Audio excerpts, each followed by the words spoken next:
Ladies and gentlemen, Kevin, what a week! We released our year in review predictions for 2023. What, a week ago, and so far, I mean, we've had just everything's seemed to hit the fan already, and we're not even 2 weeks into 2023. All right, as we're recording this, Kevin, for you it's January 13th. We've got Vince McMahon's back. We've got the board's been overthrown just about. Stephanie's essentially stepped down. Kevin, potentially the Khan family buying WWE. Like, what is this, pal? Yeah, the Khan family is gonna buy WWE. But no, I mean it's like, wow, it's been a while. We haven't spoken in like a week and a half, right? I would say roughly. Literally. Yeah, Literally, yeah. Like last time we spoke, Kevin, we recorded a bunch of content which we're going to stagger for you guys over the next couple of weeks. Um, and yeah, life was normal. Wrestling was, we just watched John Cena make his return. It was like, oh damn, wrestling's going in 2023. And Kevin, look where we are now. Oh yeah, look at that. I mean, I was gonna upload some Royal Rumble content that we got. I was gonna upload that this past Monday, but then the news came out that Vince McMahon was coming back to WWE, and I was like, no, I'm just gonna wait. The Royal Rumble can wait. We got to talk about Vincent Kennedy McMahon. We had to get you in here, pal. Get you live and in living color. How this is the GOAT duo of pandemic wrestling YouTube, and we're back for this show, pal. Vince McMahon returning after 6 months following all these hush money allegations and his resignation from the chair as the CEO and the chair of the board. And Kevin, Yeah, we predicted it. You predicted it. He's back. I guaranteed it. I guaranteed it that Vince McMahon would be back in 2023. And we're what, like a week in? We were a week into 2023 when Vince McMahon made his way back to WWE. Oh, yeah, literally a week, 2 weeks, if that. Kevin, you Wow. A plus for you. A plus for you. You have nailed this. Yeah. You've absolutely W. What Bonafide was week. Vince gonna do? Like, there's only so many side chicks he could take out to dinner. What was he gonna do retired, bro? We all knew he was gonna die in WWE. That's what we've always heard, that he was a workaholic. He's literally gonna work himself to death, die at his desk. Like like he's not just gonna be chilling at like LA Fitness at 11 a.m. picking up chicks. He's just not built that way. Pal. He's too busy in boardrooms with Saudi trillionaires explaining that Yokozuna versus Goldberg can be the WrestleMania 40 main event. I'm sure the Saudi prince thinks that Goldberg's Steve Austin still. I'm sure he does. He's probably thrilled to watch Goldberg in action, the WrestleMania 38 main event versus Kevin Owens. Yeah. Oh yeah, he loved that. So speaking of the Khans, you mentioned them briefly, but I want to ask you: did you see Tony Khan attempting to hug one of the Jacksonville Jaguars players? Yeah, when he jumped all over him like it was a girlfriend who hadn't seen the love of her life in like Yeah. 3 years, and he returned from war. Like Tony Khan sprinted over. He jumped. His legs wrapped around this NFL football player, and then Tony Khan, he was like jumping around celebrating. His phone fell out on the ground. It was just Kevin. Kevin, that is the owner of the competition to WWE, pal. That is a machine right there, pal. That's a multi-billionaire. That's a Well, multi-billionaire right there. well, isn't he allowed to be a fan of the team he owns? Yeah, right. That's what people will say. Oh, that I saw that and I was like, bro, come on, come on. Like, why are you jumping in this grown man's arms? Like, do you have any shame whatsoever? It did it like no ounce of shame. I don't know. I mean, he's probably so Pal. coked up anyway. He's probably sitting there with Shad Khan in the owner's box. Probably got like three hookers with him, and they're all doing coke. None of those hookers have any hush money involved, unlike the evil Vince McMahon and the A pal. Well, Vince, he can't just settle for an average street hooker. Vince has to go out and get a paralegal and make her Very, make her an executive in the company. Vince don't just do hookers, bro. Vince makes them a very executives. a qualified, experienced paralegal with a degree, Yeah, decades of work experience. yeah, yeah. She attended law school for like 2 years, so that was enough. Oh, this is great. So what happens when Saudi Arabia buys WWE? So we're gonna have like women, all the women are gonna get fired. Like Saudi Arabia Yep. takes over. The next day, you see Bianca Belair's gone, out of a job.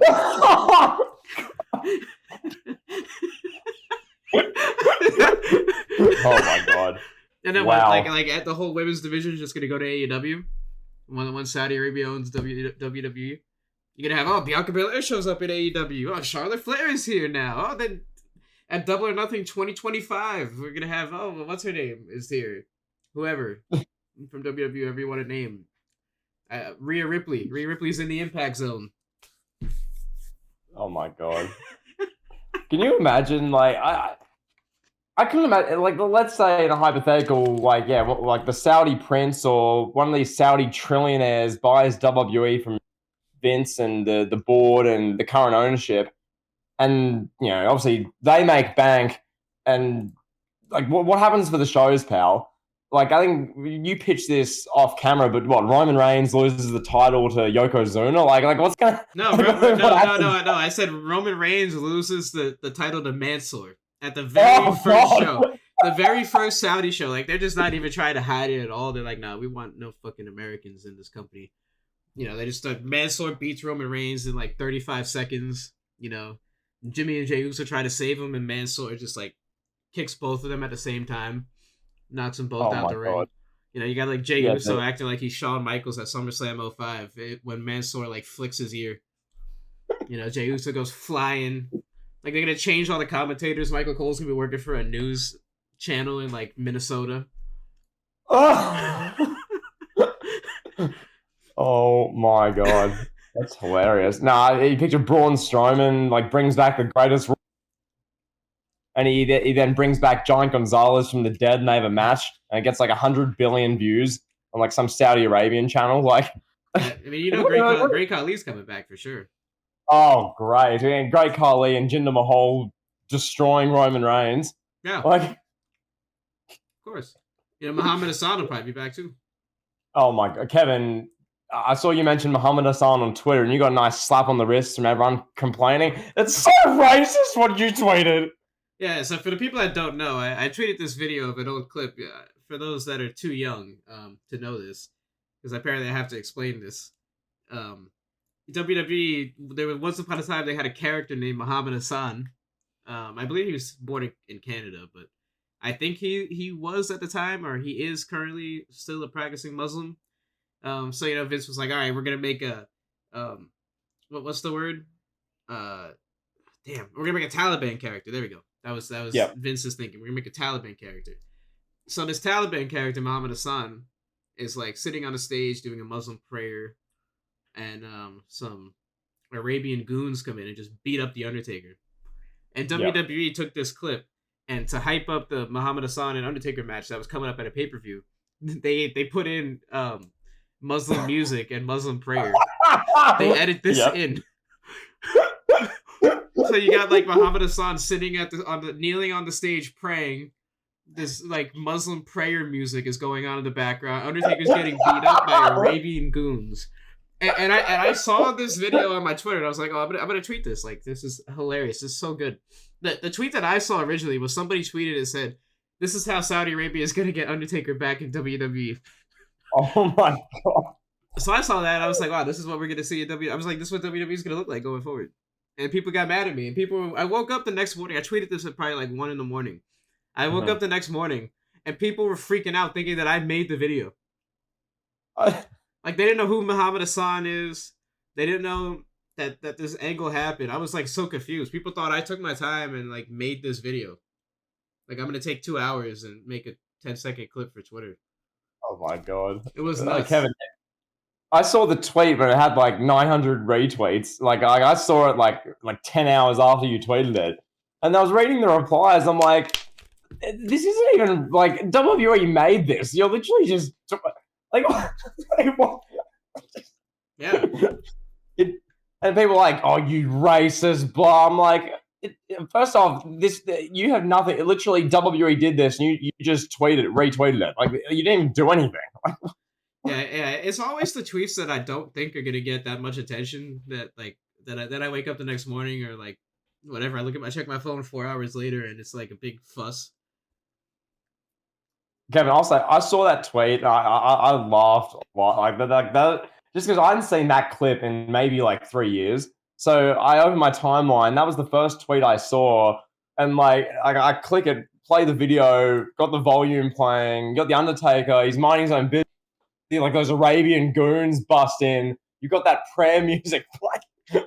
They're showing Muhammad Hassan. I'm thinking about like the Saudi trillionaires buying WWE, and that being like Roman Reigns, and them doing that. Like it's just funny. It's a funny tweet, but I guess sense of humor doesn't exist nowadays, pal. You can't laugh at anything. Hey, most people found it funny. You know, it was a very That's popular tweet. I love it. There were some weirdos that were like too young to know anything about about that era of wrestling.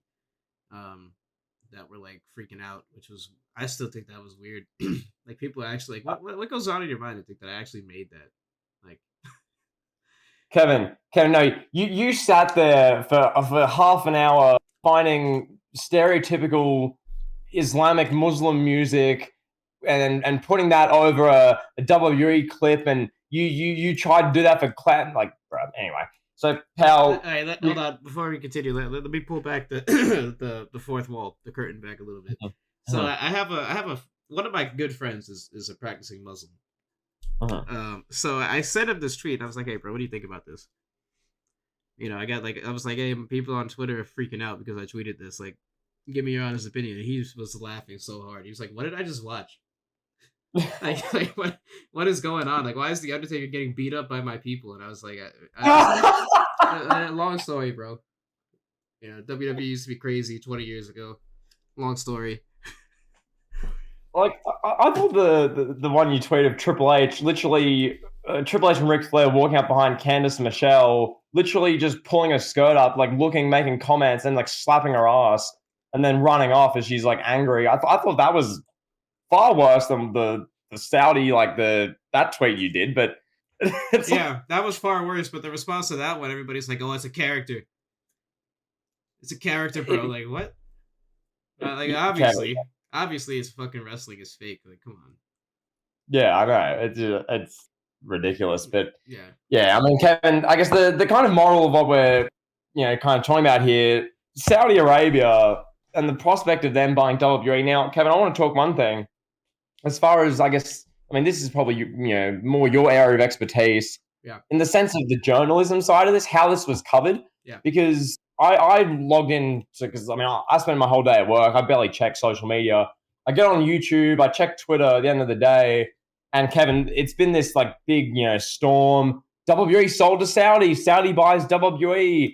WWE's been bought. I'm like, oh my god, like that happened quickly. Wow, Vince came in or got involved, and the company was sold.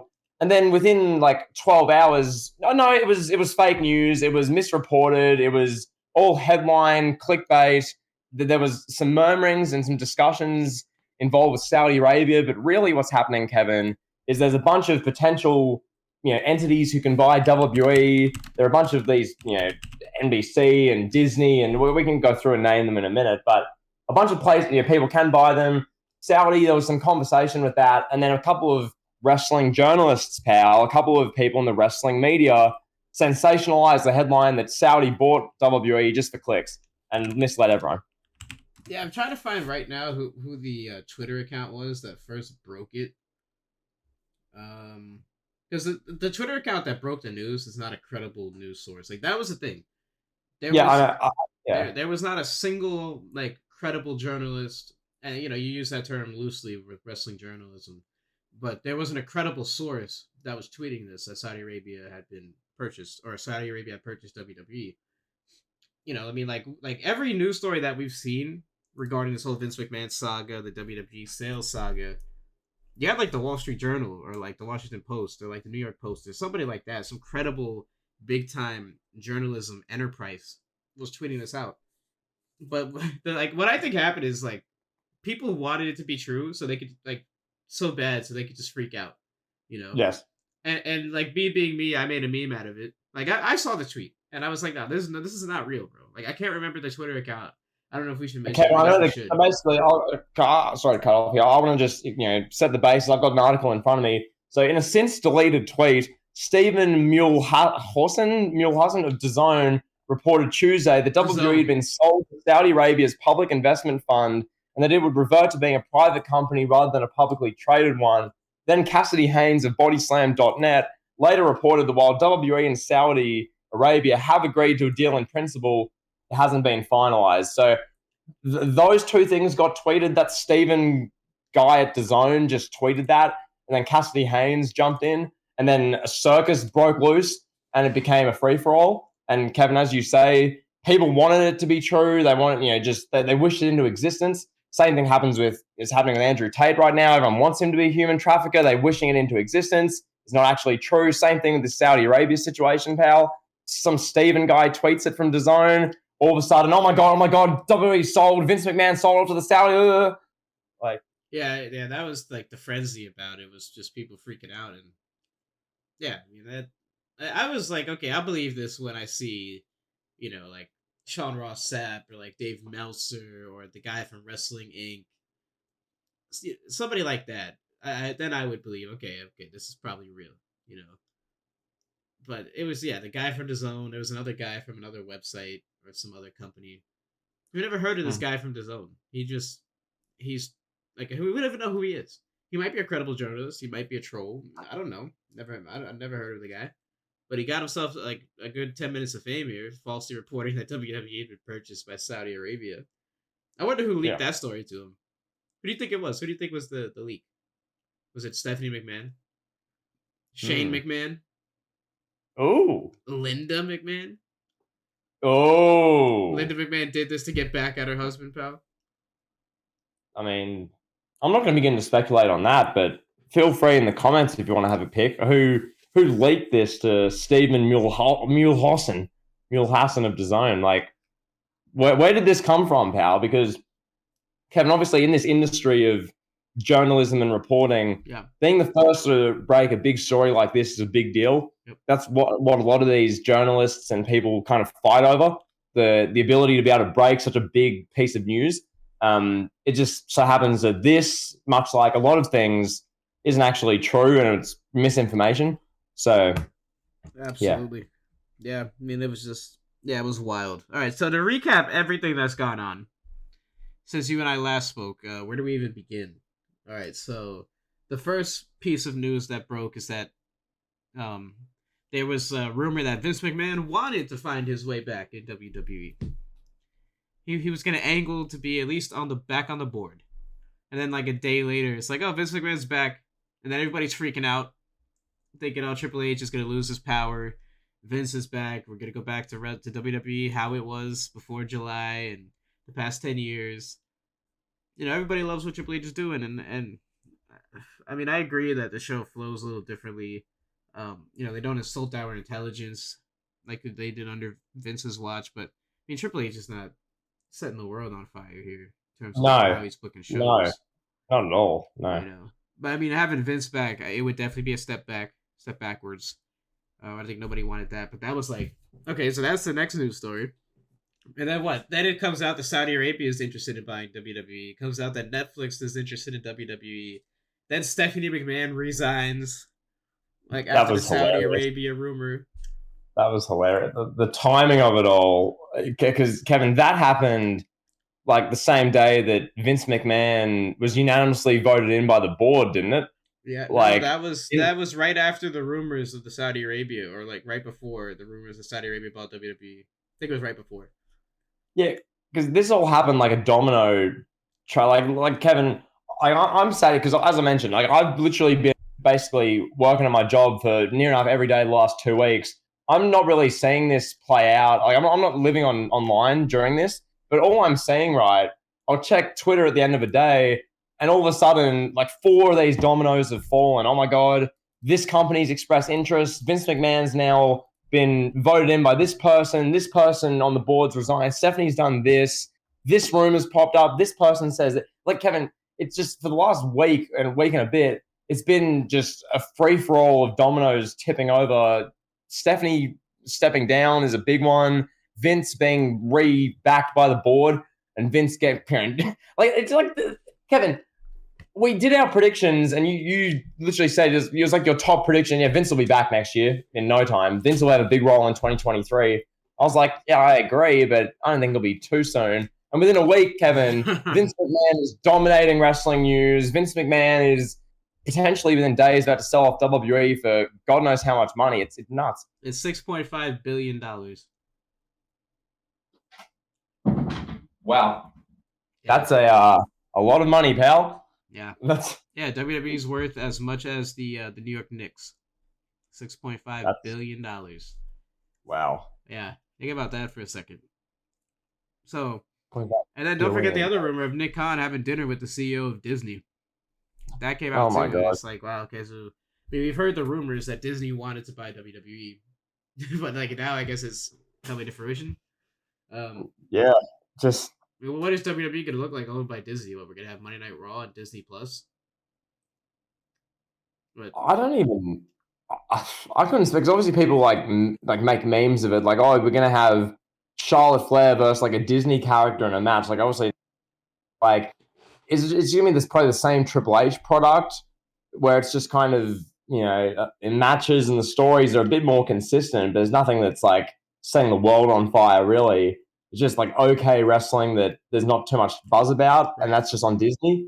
Is it going to be that most likely? Like we'll still have Roman Reigns until he goes off to Hollywood and he'll show up once every 3 weeks, and then we'll have Raw with like Dexter Lumis and Bronson Reed main eventing, but is that it? That's just on Disney now? Like, is that like the kind of angle, or if the Saudi Arabian, the billionaires there buy it and the trillionaires there buy it, what happens then? Like, we joke about Mansoor beating Roman Reigns to the finger poke of doom. I don't think they're going to go that extreme, but it will just be the same product, only Saudi have their hands on it. Like, I look forward to seeing in the next year or two what the WWE looks like. Like, I won't be watching week in, week out, but I want to see the direction of the product because I feel like that's more interesting. yeah. Just saying, because we've seen this product go from, the golden era, the new generation era, kind of corny and cringeworthy, the attitude era where it was setting the world on fire. It was the ruthless aggression era, which was a great balance of everything. PG with Cena, and then the reality era where the fans just stop tuning in and don't really watch as much anymore. And now we're kind of here. And like what the next 5 years and this makes wrestling turn into. Does wrestling go off the AWOL, pal? Does it become some Disney Plus exclusive thing? Monday Night Raw, we've got The Miz fighting like literally Disney characters. Like, what does this look like? Well, Right? here's the funnest rumor of them all. It's that the cons are interested in buying WWE and merging WWE with AEW.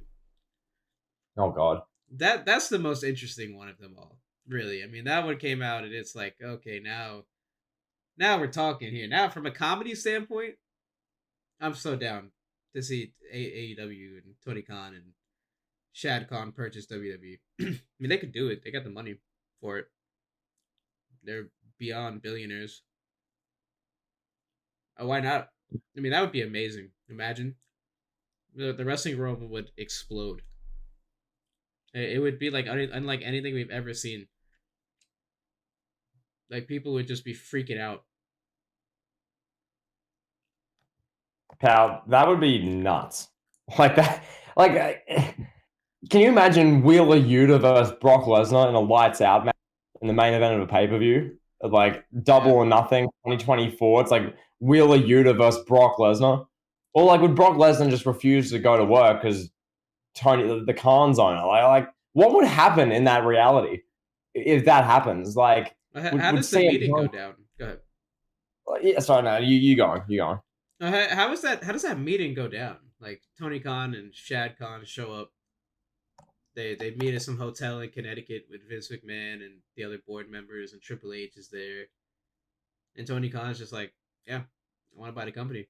Because I mean, legally, if Vince McMahon gets overwhelmed by an offer that's like higher than everybody else and is a certain amount of the total stock, he has to accept the offer. He has to do right by the Yeah, board of directors, by by correct. by law.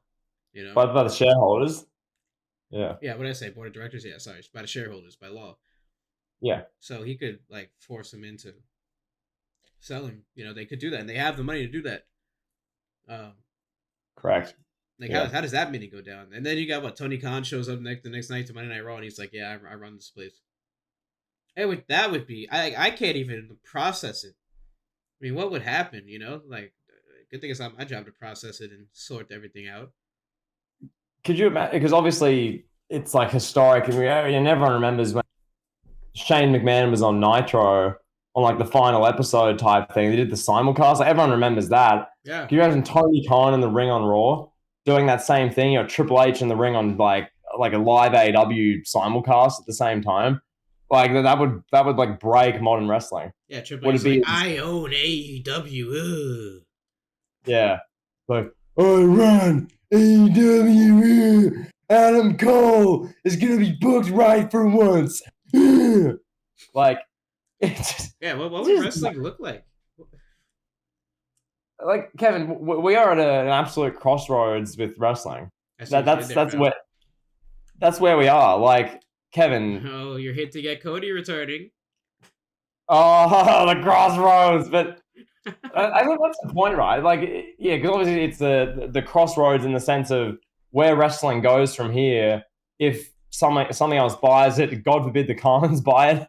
Could you imagine? Yeah. And then, what happens to Cody in that situation? Because he was one of the AEW, and then if the Khans buy WWE, the company Cody's in, do they just bury Cody, or does Cody the top? So like, what happens? What did the elite think of Cody? What does CM Punk do?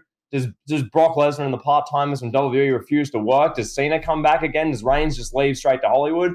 Like what happens? Like it's like there's so many like, oh my god, like genuine questions you're interested in. It's such a here's massive. what would happen with Cody. Cody would be in charge of Raw, and the Khans would be like, "All right, here, pal. Here's your show. You get Monday Night Raw. You can make Monday Night Raw 3 hours of you crying and getting whipped by MJF and pushing these old school big guys and corny wrestling stories, and that'd be we'll get 3 hours of sports entertainment, pal. Every Yeah. Monday we'll have Chris Jericho like breaking into Seth Rollins' house or something. What is it? The Jericho Appreciation Society will have like Sammy Guevara. Oh Lord. Like messing with Seth Rollins' milk in his fridge. Like, oh great. imagine Yeah, that. we get. Him and Tay Conti like smashing in Seth Rollins' bed. Oh my god. Yeah, there's some great intergender storyline where you've got like Becky and Seth Rollins feuding with Tay Conti and Sammy Guevara over who's the best power couple. And then you have Seth Rollins leaks a sex tape of Sammy Guevara, and that's like the storyline. Like, what is this, bro? Literally, like that's what would go down. And then Cody comes out, he's crying. He's like, "Guys, come on, we all gotta be friends, guys." What would the ratings be? Like hypothetically, right? Let's say like WWE and AEW, they're just all. Do the ratings change much? Like, does WWE, would they lose a bunch of viewers because it's like Tony Khan runs this, I'm not watching it anymore, or would they go up exponentially? I can't imagine the ratings would go up exponentially if the Khans bought WWE. Like, it'd just be the AEW audience to actually watch WWE now, more so.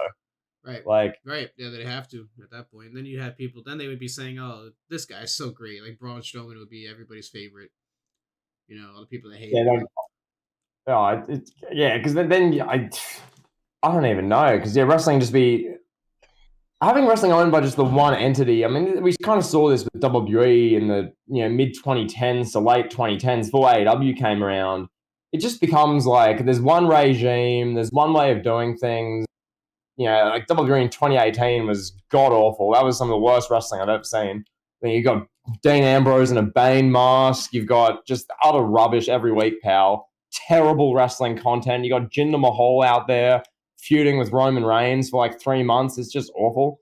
So if WWE and AEW are owned by the same entity, hypothetically, would it be similar? Would it just be, okay, we're going to have a 30-minute Chris Jericho versus Xavier Woods match just for the sake of it? Like, what would it be? I don't want to imagine it now. Well, let's look at this realistically. If this were to happen, it would be different than when Vince bought WCW. WCW was a depreciating asset, to say the least, by the time 2001 rolled around. Time Warner had desperately wanted to get rid of it. They just purchased Turner. They hated wrestling. They wanted nothing to do with wrestling. So So they're like, oh, we'll get rid of WCW for what? Like, I don't even know what it was, like $6 million or something. Vince paid like 6-10 million for it. $2 million, yeah. In WWE, they're gonna be selling for 6.5 billion. So I would assume that if the Khans were to own and merge AEW and WWE, WWE would be like its own separate entity still, just with like the Khans, like, they probably work out some agreement where like the Khans they just front the bill, and WWE and Vince and Triple H and all those guys still make all the decisions, like creatively, but like AEW controls the TV rights, they get all the big money, and they're in charge of like who's in charge of what, staffing the company. It'd be something like that, I think.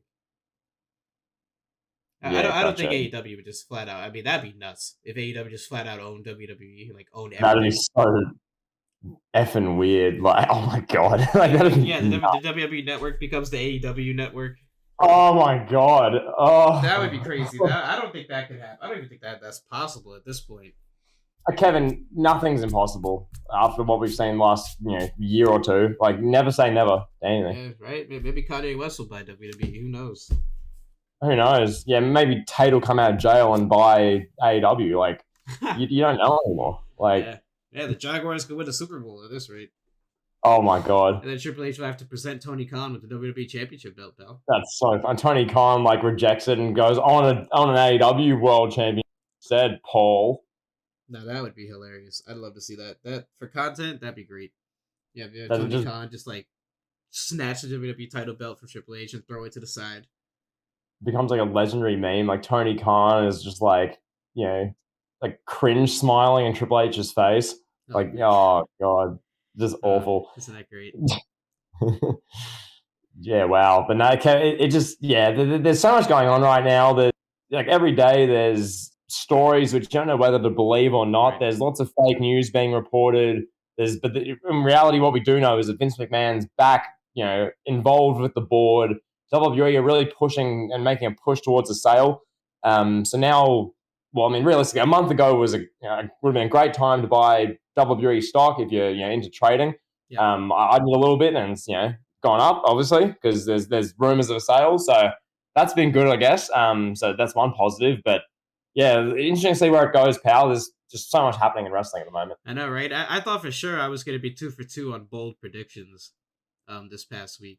But Mercedes Moné ended up not showing up at AEW. I thought for sure she was. I mean, at least to attack Britt Baker, Paige, or whoever it would have been. But yeah, I mean, some people thought that she was gonna be they had announced Toni Storm as the mystery partner for this tag team match. So people thought Mercedes Moné was just gonna come in and take Toni Storm's spot. We were gonna find Toni Storm passed out in the back like Nathan Jones at WrestleMania 19. Remember when Albert and Big Show laid out Nathan Jones at WrestleMania 19? Undertaker was like, "Oh, I gotta wrestle alone now." Oh my god! What? First of all, what could Big Show and Albert have done to Nathan Jones, a convicted criminal and a bodybuilder? What could they have possibly done to Nathan Jones to incapacitate him? It was in the bathroom, so you can only imagine what could have gone down in there with a 7'3", 500-pound man like the Big Show and Albert with his back hair, just going in there, a 6'7" Australian convicted criminal and former most wanted man in there over here. That is, and then you got the Undertaker, a 7 foot tall Texan who's from the Valley of the Unknown, burying people in hell. When you word it like that. Pal, Paul White and Albert ransacked a bathroom with an Australian most wanted man in there and took him out. Wow. That is peak Vince McMahon. That happened to what many people would say is the second best WrestleMania of all time, pal. Oh, my God. Phenomenal. And then, Kevin, an hour later on that same show, Triple H pedigreed Booker T, and from there went backstage, went to Hooters, went and slapped Candice Michelle's back, went to Stephanie McMahon's hotel room, went to the gorilla position, bought Ric Flair a coffee, kicked Randy Orton out of Legacy, then brought him back again, gymmed with Dave Bautista, then gradually made his way down and pinned Booker T, pal. Ah, God, I love that bit. I remember the first time I did that bit. I watched that video back the other day and I was laughing so hard at myself. I was just yelling for like 12 minutes about Triple H pinning Booker T. That was an all-time classic. That's one of my classic bits. I love that one. Yeah, that's one of your best. It's one, our best elite heat moments, pal. Yeah. Oh yeah, for sure. Oh, Just I watched another episode of Elite Heat back, another classic that got my creative juices flowing, which we'll talk later. Um, yeah, but nevertheless, yeah, some people thought we were gonna find Tony Storm like that, like Mercedes Moné was gonna leave Tony Storm incapacitated like Nathan Jones in 2003, and then she's just gonna be the tag team partner in this mystery tag team match. That was kind of funny to watch play out. But I did think she was gonna show up, and I still think she will. I think it's only a matter of time before Mercedes Moné finds her way in AEW. It just yeah, it only makes sense. There's no way she's just gonna do shows in Japan only. I don't see it. yeah. That doesn't make any sense. She'll make way more money in AEW, and she'll be a Correct. legitimate star for that AEW women's division. Like Britt Baker. We all wanted Britt Baker to be the face of the women's division, and damn, AEW made her the face of the women's division. My God, like that. She's been champion for what, like 7 years? Has she, Britt Baker? Yeah, she was. I don't know, but she's not champion no more. But she was Well, champion for like. she's like the main act in that division. I mean, the champion changes like a little bit. And Jamie Hayter's the current champion. Tony Storm was champion. Thunder Rose was, but like Britt Baker had a like near year-long run, and she's always in the main event picture. So I see what you're saying. Yeah, and she's Like, still the top girl. Like Thunder Rosa was treated like an afterthought. I don't right. know. It was weird. And then now Jamie Hayter. I didn't even know Jamie Hayter was women's champion. I thought she was like the Atlantic champion. Is that Jade Cargill still? No, Cargill's the TBS or TBS. whichever. Yeah. TBS. Yeah, and she just beats everyone and just doesn't lose, and yeah, it's empowering, pal. Oh wow. Yeah, but yeah, Mercedes Moné would be the top star by a million miles in that division. The question with that, in your opinion, because obviously, like the AEW fan base particularly has a habit of this person's a game changer, this person's going to change the company, change the landscape. Obviously, Sasha Banks has a far bigger, presence, reputation, name, all of it than someone like Keith Lee and Aleister Black and Swerve Strickland and Andrade and even I'd go as far as like a Bryan Danielson as well in that sense. Like, where do you see when Sasha goes to AEW? Because I feel like it's more of a when than if, as you were saying. When you go when that happens, do you see that generating much buzz? Do you see it being like a CM Punk, or it's like it's actually kind of more elevated interest for a prolonged period of time? Do you think it's gonna put more eyeballs on the AEW women's division? Like, what do you think that will look like when she goes to AEW? I don't think it'll be like a CM Punk type thing. Like CM Punk when he returned, that was like big buzz.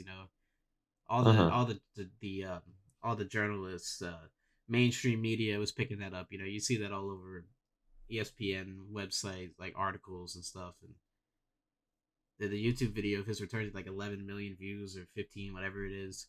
Yeah. I don't think Mercedes Moné or Sasha Banks will do that. She'll offer legitimacy in a way that it'll be kind of more behind the scenes, or like not really behind the scenes, but it'll be like not underrated, but it'll just go under the radar.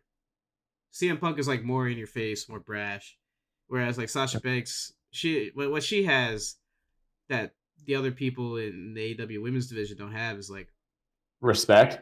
From the industry. Yeah, and she has like mainstream notoriety too. Like there'll be like guys that like men that have like young daughters. They'll be like, oh, that's Sasha Banks. Like, oh wow, I want to watch AEW now because Sasha Banks is there. She draws to the average person, and correct. She has that capability of just bringing in young girls and her legion of fans too. I mean, she's got a legion of fans. Like legitimate Sasha Banks fans. Like, this is one of the things, how not just with Sasha, but like you look at wrestling at the moment. Like, which wrestlers have like legitimate fan bases like for the wrestler? Like Reigns has a legit fan base. Mm-hmm. Sasha does. Mm-hmm. my experience on Twitter, I'd say Bianca Belair does. Absolutely. Like it's like a legitimate like fan base who like actually enjoy like that wrestler Yeah. and want to see that wrestler do well. Randy Orton A too. lot of, yep, Orton. I know because I feel like a lot of wrestlers kind of have a couple of like crazy like marked stands on Twitter, and Oh, then Seth the rest, Rollins for sure. Seth yeah, Rollins has Rollins, that. Finn yep, Balor. Cody's growing that audience, that fan base, like with the WWE stuff. I feel like, but there's a few who have it. Sasha has one of the biggest. I'd argue, like, I'd say Reigns still has more fans because Reigns is a bigger star, but like Sasha in terms of star power and how many of those fans she has, she is like one of the biggest contingents of fans in modern wrestling, who are just fans of her. Yeah. So I think it's going to be a big deal for AW to get her. I think it's going to raise the stock of the women's division. It's going to have more credibility behind the scenes. Sasha Banks And is here's actually, too. Let me throw this in there. Here's too where her impact will be most felt with the culture.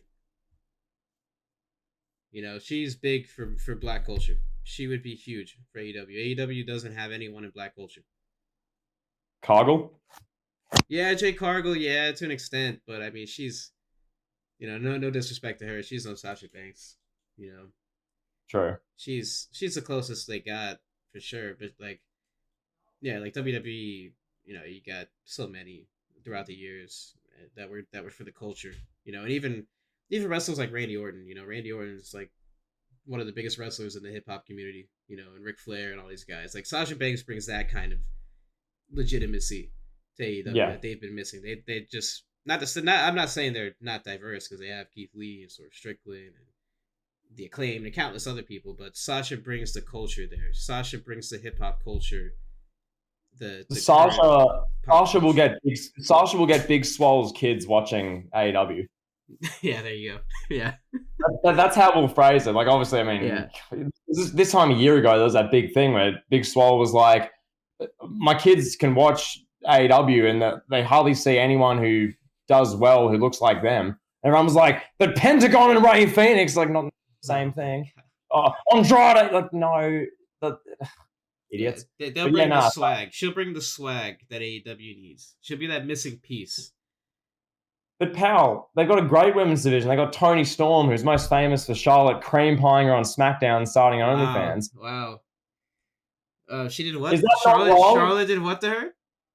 Charlotte threw a cream pie in her face. That literally happened on SmackDown. She got cream pied by Charlotte. Yeah, she got cream pied by Charlotte, you say? That literally happened on SmackDown, pal. Check the footage. Wow, that sounds interesting. Yeah, so basically, Toni Storm's career is getting cream pied and starting OnlyFans. That's her career. Wow. Well, thank you for that image. Well, am I wrong? I don't know. I don't even know what to say. I got nothing. Yeah, Toni Storm. Yeah, beautiful woman, for sure. Okay, well, Kevin, I know I was hearing some clapping noises there. Clapping noises, you say? We'll move on, pal. Kevin, anything else you want to talk about? Obviously, there's some. Oh man, pal, do you want to do a quick discussion about anything else? Oh, because obviously the sales, the big thing. Yeah. The prospect of the Khans buying WWE, Vince, your favorite, Hooters regular, Vince McMahon, like. Yeah, isn't this incredible? Vincent Kennedy McMahon. He retires as chairman and CEO of WWE. Comes back 5 months later, forces his daughter to resign. Wow, what a year! What a year 2023 has been already. What's next, bro? What's gonna happen over these next 11 months? At this, Kevin, this one, pick the most ridiculous predictions you can, and maybe even seem that ridiculous. Because Kevin, if you said 2 weeks ago, Vince will just be back, he'll pretty much overthrow the board. There'll be heavy rumors of the Khan family buying WWE, Saudi buying WWE for a nuts amount of money, the landscape of wrestling altogether changing entirely. Like, if you told us that within 2 weeks of 2023, that's what would happen. I'll probably believe you, to be honest. Like, at this point, after 2022, which was insane, but yeah, right.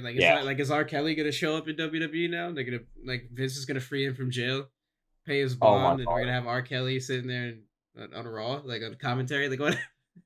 Oh my god! Imagine, oh my god, that'd be so funny, bro. Oh, that's just terrible. Yeah, That's I mean that's what we need, pal. there's only a storyline where Paul Levesque frees Tory Oh my Lanez god. in jail. No, that'd be Tony Khan, pal. Tony Khan loves rap music, Oh pal. my god. Yeah, Oh my yeah, god. yeah. We'll have Yeah, Tory There's Lanez. a storyline, pal, the storyline on Dark Elevation where Tony Khan Target. pays the Jaguars to bust open Tory Lane's jail cell and get him out. Wow, isn't that fantastic? You got a full NFL football team A saving Tory full Lanes NFL football after his team. wrongful conviction, pal. Oh So, man. Oh no. Oh no. I'm yeah. not Oh, touching that one. I'm not touching that one. really? Oh my god. Yeah, I'm not touching that one. Okay, That's a fair little enough. too much heat for me, pal. Really? You can't handle the heat, I pal? mean, did you hear the the phone call from jail Mm-hmm. that he made that night, and you still think he was wrongfully convicted after that? Pal, I just think with Megan's track record of lying, I, it's,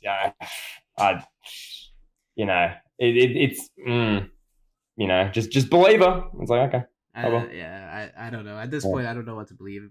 According to the court of law, he is a felon and he is convicted of the crime. So I'll leave it at that. Whatever they tell us at this Court point. of law, pal.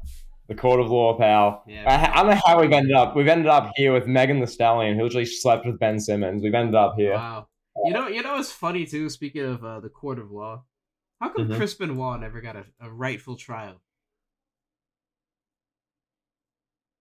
Well, I mean, he was dead. Yeah, but a dead man can't go on trial. Like his family can't. Who would have been defending him? His parents or somebody. What they would have been like, no, I don't know. Just saying. I'm just saying. I see what you're saying. I can imagine Vince McMahon representing Benoit in the Benoit trial. You got like Vince crying in the courtroom. You got like the coroner and like all these like, oh my god. Yeah, you have Chris Jericho sitting out there in the crowd. Chris Jericho takes the stand. He's like, I knew Chris. I knew Benoit, damn it. Oh, this is all over like Fox News, CNN, ABC. oh my god. This is mainstream coverage. You got like the trial of Chris Benoit in whatever, September 2009. WWE's about to get just thrown off television because Vince McMahon is defending this wrestler that killed himself and his wife and his kid. Oh my god. WWE blamed WCW and Eric Bischoff for the death, not them. Is this a video? Should we make this a video? That the hypothetical trial of Chris Benoit, or is that something we my god. Oh, that would get Twitter going. Can you imagine the trial of Chris Benoit? It's us doing like imagine like I'm in the States and we simulate this. We hire out a courtroom for an hour and we simulate. We have a judge and then like yeah, we're talking for an hour, just like how we booked AEW as a high school, just yeah. Oh my that god. same concept, booking Chris Benoit's trial. All right, pal. Yeah, let's. I think we should change the subject. What do you think? Yeah, that's a bit that's out of pocket. But yeah, Kevin, where to from here? Kevin? What are your predictions? 'Cause obviously, instead of predicting for a year, we might as well predict next week because that's at this rate how fast things are moving. What are your predictions the next week, 2 weeks? Come Royal Rumble time, what do you see having happened, pal? I don't even know. I don't know. I don't even know what to predict. I mean, Cody Rhodes is going to come back and come in number 30 in the Royal Rumble, and they get clotheslined by whoever, get eliminated immediately as soon as he steps in the ring by Braun Strowman. Mm-hmm. I can see that. You know, the big return to Cody. He's crying, pal. He just got eliminated. Then we get a 1.5 year long storyline arc of how Cody lost his smile. Oh my god. Cody comes out on Raw every week crying. Yeah, it's like a 25-minute segment to open the show every week. Cody comes out. It becomes like authority segments. Cody's in the ring and he just talks and he just recaps the storyline. He just keeps saying every week, I re-debuted here at WrestleMania. Dusty Rhodes died. I ran the other company. And now I'm here for my family, for the polka dots, for the Rhodes name, for Rhodes and Misses, or whatever that rubbish show, the reality show was. Brandy's out there crying. Oh You got literally fans are like weeping in the stands, pal. They're hooked by Cody, pal. Oh, this is great. This is fantastic. Pal, do you want my prediction of what's going to happen? Yes, please. I'm predicting within the next 2 weeks. So before the Royal Rumble pay-per-view, WWE would have agreed in principle to a deal to sell the company to someone. I don't know. I don't have a clue who this will be. I don't know if it'll be Saudi. I don't know if it'll be Disney or one of these like big conglomerate entities who have like billions and billions of dollars. But I think in principle, WWE will have officially agreed to a deal with one of them within 2 weeks. I feel like that's the rate it's moving. I feel like Vince is in here for a month or two now to just strike while the iron's hot, get a sale, and then Vince will dip and go off to see more side chicks. That's my opinion. Vince will be off bathing in his $7 billion he gets the WWE, and he'll have like all these paralegals with him, and it's just that's my prediction now. Yeah, I mean, might as well, pal. You know, maybe we'll get a storyline on television of Vince McMahon sleeping with a paralegal. Yeah, it'll be like the remember the Mandy Rose Jey Uso storyline, Jimmy Uso, Yeah. where like there'll be a similar one with like Vince and like about like 8 side chicks. You know, like Stephanie will storm into the hotel room, like, "Dad, this is why I stepped down." Oh my god. Oh. And Paul Levesque will like bust in, and he'll just like join in. Oh my Right. god. Yeah, and then we'll have Cody crying for 3 hours. Yeah, can you imagine a Monday Night Raw, which is like a 25-minute Cody crying promo about like racism in Georgia, and then after commercial, they have like a 24-minute good match with Dexter Lumis and Bronson Reed. Then they do Miz TV, and then they do like 3 women's matches, boom, boom, boom, and then they have Dominic Mysterio simping for Rhea Ripley in the next segment at the top of the 10 p.m. mark. And then the main event is like Vince McMahon and this storyline with the side chicks. And it becomes literally like a borderline porno with Vince McMahon. Can you imagine the ratings? Like, wow. oh my yeah, god. that's like 6 million viewers right there. Pal, Everybody, yeah, turn on WWE, pal. Turn it on. yeah, you've got like Vince McMahon is like outside like the Trump Tower, and he's like begging Donald Trump to let him in because he has like 3 side chicks he needs to like house somewhere. And you got like they're showing Side exclusive footage. chicks. You got exclusive footage of like Trump leaving like Trump Tower's penthouse and getting escorted by security, and Vince McMahon meets him. You got like Tucker Carlson's there covering it. Like meanwhile, wrestling Twitter's breaking. You've got like a bunch of these like woke people on Twitter saying this is the worst storyline in wrestling history and that Vince McMahon should kill himself. And it's just how this will get ratings, pal. Well, that's lit. You want to talk about Dana White beating his wife on camera? Well, you said that. You want to talk about Do you want to talk? Well, I don't really so much want to talk about that, but more so like how it's being, I guess, covered. yeah, isn't that Kevin, crazy? do you think Dana White? Because obviously the whole thing is obviously the wife kind of slapped him first and initiated, but then Dana White started like punching and slapping his wife. I guess any thoughts, opinions from you before I chime in? Yeah, have you I just want to say I think it's God, I think it's kind of ridiculous that fighters are actually defending Dana White. You got like a ton of fighters just like, yeah, she slapped him first, bro. She deserved that. Like, come on, man. Pal, can you imagine if Kyrie Irving did that same thing? He'd be like off of every like the vitriol Dana White does, and ESPN are kind of just like, oh yeah, like Stephen A and Molly on First Take were just, it was so nonchalant. I was like, if this was someone else, you'd be talking about them as though they were literally the worst person who's ever lived. So it was inconsistent. That was my opinion. The coverage of it, once again, if that was Kyrie Irving, oh my god. Yeah, like look at Miles Bridges. I mean, I know it's 2 different situations, but Right. look at Miles Bridges. It's like, oh, this guy he has mental health problems. He's a bad guy. This that, but Dana White's just like, oh yeah, she slapped him first. They were drunk. Oh, they were drunk. I mean, it's almost kind of expected from like wrestlers and MMA fighters to be violent and like drug addicts and crazy people. Mm. Kind of sad. Like, It is, pal. especially wrestling in like the '80s, pal. Like, imagine what backstage was like in the '80s, bro. Pal, guns and knives. You got like the British Bulldogs and whatever, Jacques Rougeau, Yeah, you got wrestlers getting stabbed to death in Puerto Rico. Oh my god. Yeah, nuts. How you got wrestlers snorting coke off a rusty sink, pal. Yeah, you get Scott Hall shielding the locker room door as Shawn I knew you Michaels did is it. bonding with the wife of another wrestler in Performing the men's locker unholy room. acts, performing unholy religious acts Yeah, in they're the they're shower. strengthening their friendship. Yep, Getting yep. to know one another. Core strength and conditioning, getting ready for the next TV taping the next day. Yeah, I mean they get gotta make sure they're all they're good. They're buddies. Oh my Just god. hanging out.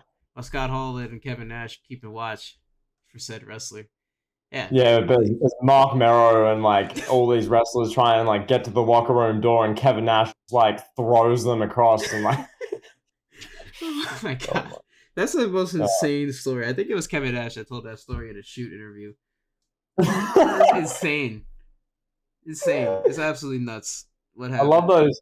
I love those wrestler shoot interviews. Where like you've got like the wrestler looking like they haven't. You half time look like they haven't slept in like 3 days, and they were like the interviewer who it's one of the same like two or three interviewers every time, and then they're just saying this stuff nonchalantly, and like we're listening to like, oh my god, that happened. Like, oh jeez, Yeah, it's like nuts. Yeah, Sean Oliver, he did most of them. Great guy. hmm, He's the host of Kevin yeah, Nash's podcast now. Which everyone should go subscribe to. 100%. We Yeah, get around that. That's wow. yeah. But I love I saw one time. I think it was X Pac. X Pac was telling the story back at WCW about it when him and Scott Hall double teamed a stripper one night after Nitro. Oh my god. Oh, classic story. They were just they were talking about how they were all doing coke and like they were just hooking up with this stripper. Wild. Pal, pal, and then the stories nowadays is the guys backstage that were playing Super Smash Bros. And you had Cesaro walked in and Adam Cole was playing there, and then the Adam Cole got annoyed and he put the controller on the table and walked off. Hey, I guess that's better than a bunch of guys doing coke, cheating on their wives. I mean, it's more PC and more like sanitary and religious, like what's happening nowadays. But like it's less entertaining for shoot interviews. Yeah, Like I mean, and morally, it's a lot better morally. And it's correct, better for the health of these guys. I mean, these wrestlers will probably be alive. Hopefully, knock on wood, they'll be alive a long time. Like correct. imagine if like like Big E breaks his neck. He's doing great. He looks still looks amazing and is starting to he's I don't know. I mean, he may never come back to the ring, but he's fine. He's a normal functioning guy. Like Hmm. you had Kurt Angle break his neck, and he's out there popping 20 perks a day, and still wrestling with a broken neck. Like it's just, I think it's better the way things are being done now. That's just one Yeah. example, but yeah, it is more entertaining hearing the story. I mean, I guess the stories of Kurt Angle doing perks, maybe that's not too entertaining, but the stories of X Pac and Scott Hall becoming friends with a stripper over a nice side of cocaine is a good story, if you will. Oh my god. Yeah, isn't that nice? They're just be making friends with this woman who's a working class woman. Scott Hall and X Pac are befriending this woman. What a lovely Befriending, story.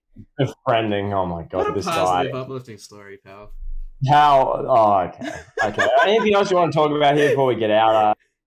At this rate, I mean, Kevin, you'll drop some of the content. I think we recorded like two or three other pieces Yeah, of content for you guys. So we got content to come. It's not going to be one of these things where we don't upload for 3 months. Like we have content. You obviously lots of got content. today's one and plenty of content. We'll probably do like a Rumble. We'll do another bit of Rumble content or maybe two, and then some WrestleMania type content in the build up to that. Plus any news that unfolds with sale of WWE. Mm-hmm. And Kevin, at this point, God knows what else news, because wrestling and the wrestling world and the news fraternity is nuts. So, yeah, wait to be Pal. seen. Look forward to it.